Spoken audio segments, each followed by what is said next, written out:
Yok.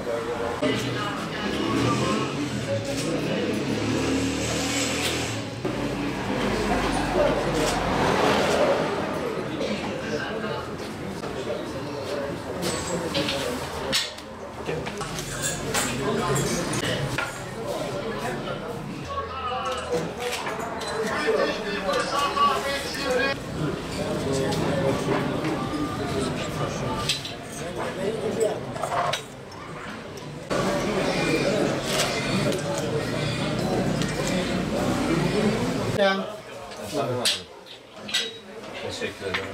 Afiyet olsun. Sağ olun.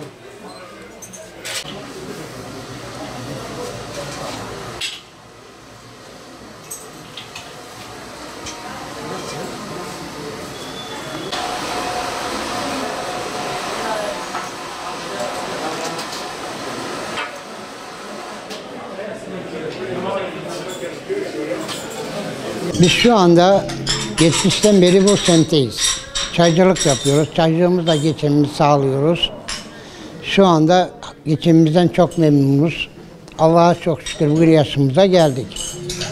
Ve işimizden memnunuz. Allah'a çok şükür alnımızın teriyle kazanıyoruz, alnımızın teriyle yiyoruz. Ama şu ana kadar hiçbir zorluk çekmemişiz. Yani Allah'a binlerce şükür şu meslekten. Helalından bu lokma ekmek yiyoruz. Evimize gidiyoruz, huzurlu bir şekilde yaşıyoruz.